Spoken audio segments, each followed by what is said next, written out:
Hey dudes, remember this picture? So, it wasn't really fair, but I asked you guys to guess what this knife was made of. The answer is 225 scalpel blades. A lot of you said woots, which is a great guess. I never would have thought of that, but it does look like it. Here are two other knives forged from scalpel blades as well, and we'll talk about what was done differently for each. But first, I got some steel to peel.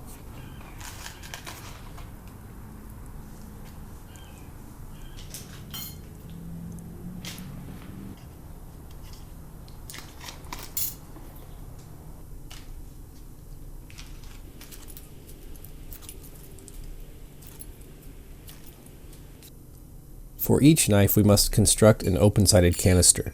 For the first knife, the blades are stacked tightly into rows, 2 across and 2 deep.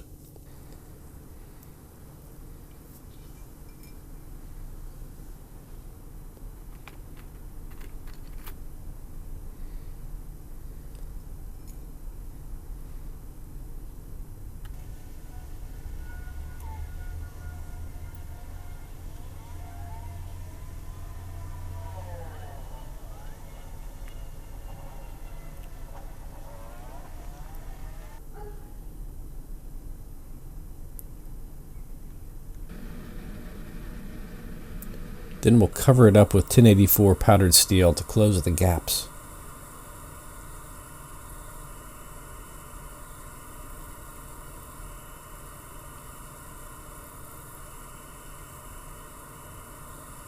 We're welding a lid on the canister. It doesn't have to be airtight. We're not forge welding stainless or anything like that. But we do need to keep all the materials in approximation.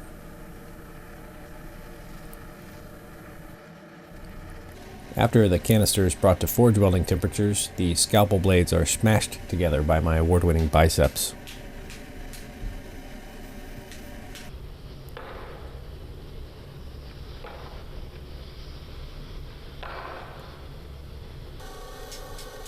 It appears one has two choices with scalpel blades, either stainless steel or carbon steel. I've elected for the latter. What type of carbon steel? I don't know, so heat treating is going to be a guessing game.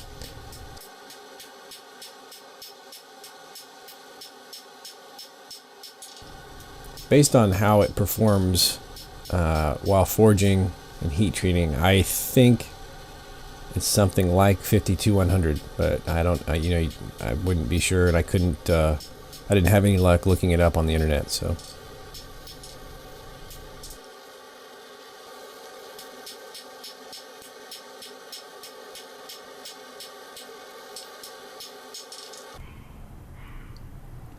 Here's our billet. Remember, it's encased in a mild steel canister that must be ground away before we can cut this in two and forge weld it back together.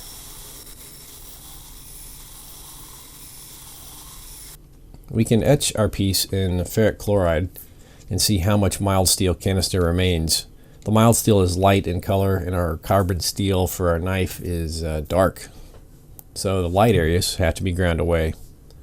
We'll grind, etch until they're gone.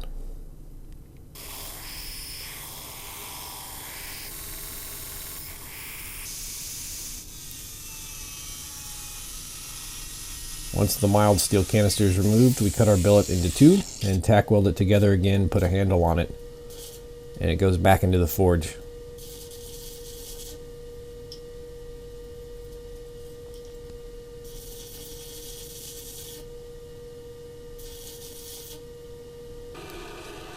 Here you see me applying flux to our piece before forge welding. The flux we use is borax.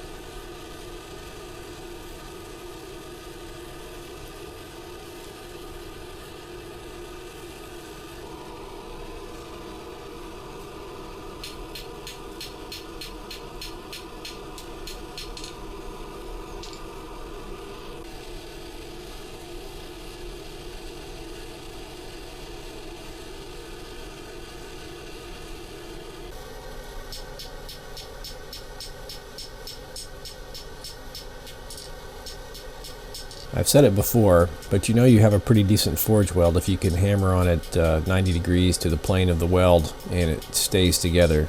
Once you really start that deformation and things hold up, you are usually in pretty good shape. Now the billet has to be drawn out and widened to make a Santoku style chef knife in this case. There's a lot of steel being oxidized and lost in this forge welding process. The second time around and the third time around, I actually left the mild steel canister on one side of the original billet. Then when I cut it in half and forge welded it back on itself, I left that mild steel on the outsides of both sides of that. So that mild steel canister was used up and flaked off. Before we forged the knife shape, I ground what of it was left.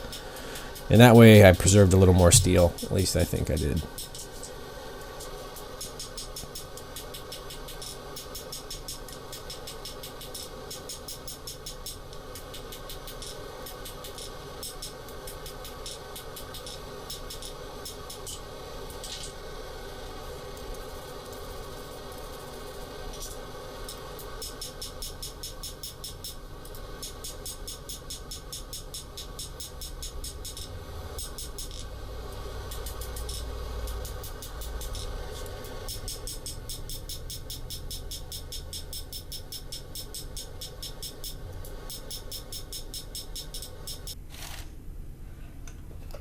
I'm going to thermal cycle it as if it were 52100 steel, and then I'll heat treat it in the forge. It's a very thin piece of steel, it heats up quickly, so I'm not overly concerned it's going to spend too much time at a higher heat in the forge to ruin some of the positive things we did with the thermal cycling, like grain size and carbon distribution.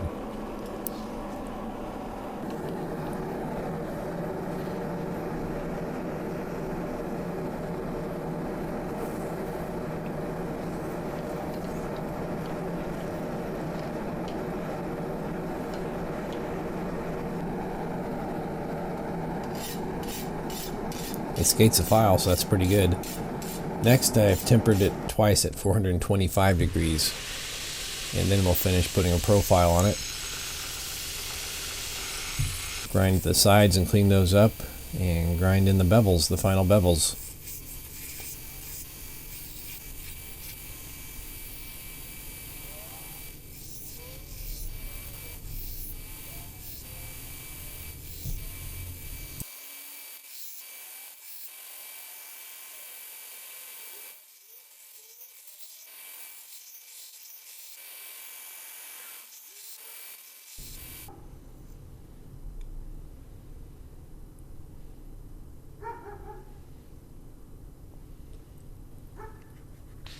It's still quite hard, and it takes a long time to sand to 800 grit.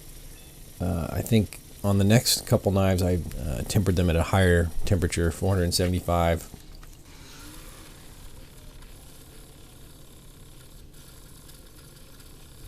This one is hard enough that I've decided to draw back the spine with a torch.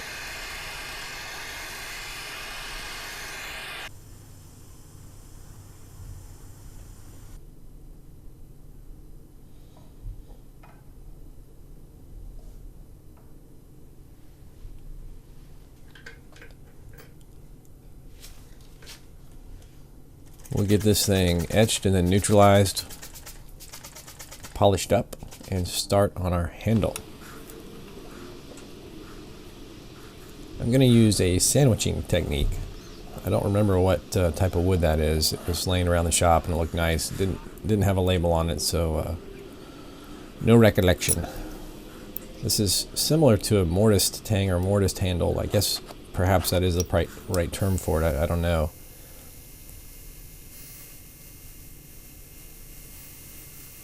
Sandwich technique is good too.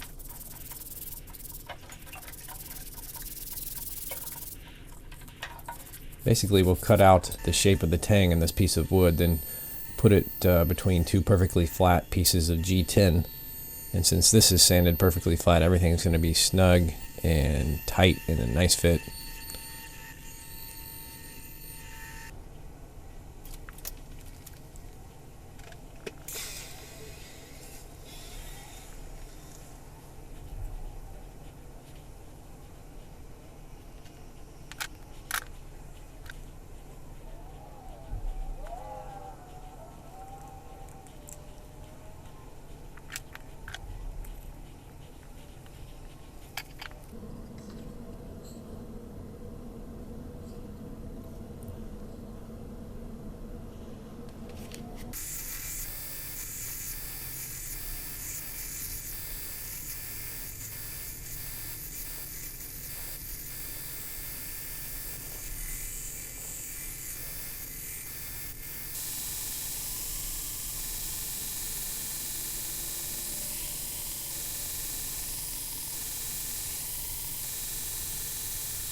Turned out pretty cool and razor sharp, I might add.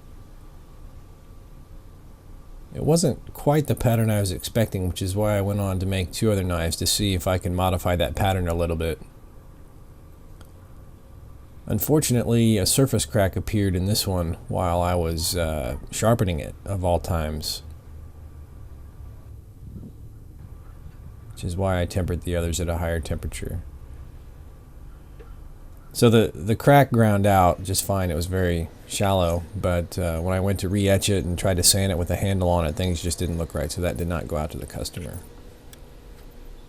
As you can see on knife number 2, I don't really want to mess with the mild steel container and grinding it off, so I'm attempting whiteout. This worked in the fish hook knife, the very first one I made. I've made several since then, and I haven't really gotten the whiteout to work. I've tried several different brands. It doesn't really work in this case either. I don't know why it worked that first time, and I haven't gotten it to work in the, half a dozen times I've used it since then, but I want to try it. Keep my fingers crossed. As you can see here, there's about 75 scalpel blades, and they're arranged with powdered steel in between them. I think that'll give the blades a chance to stand out from each other on the final etch.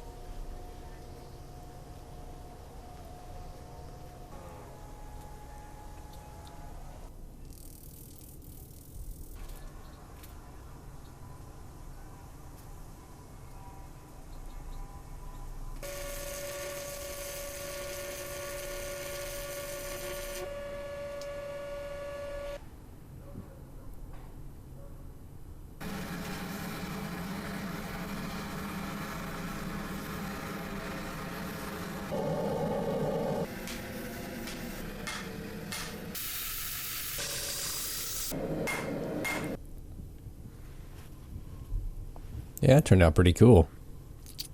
This is the third knife. It's going to be a paring knife, and I've arranged the scalpel blades very similarly, tightly packed to the first knife, only I've put them in 2 different directions, perpendicular to each other, and we'll see if that yields some difference in the final knife pattern too.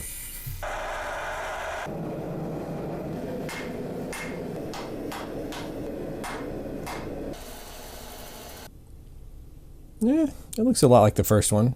I like it. It's still pretty cool. So just to recap, these are how the blades are organized or arranged in the first knife.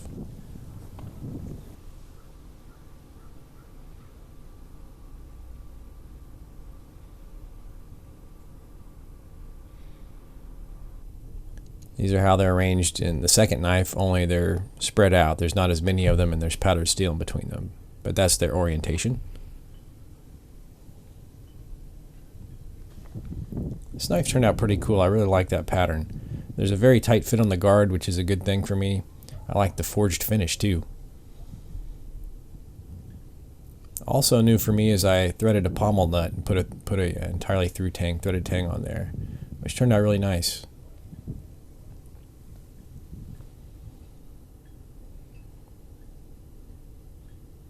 Those are bamboo handles, by the way. Laminated bamboo. And our paring knife has a walnut wood spacer in there, which I think looks pretty cool finished up. The pattern here is pretty neat. It looks like a lot like the first one along the bottom part of the edge, and then the spine, it tightens up. I think that's where they're turned on end.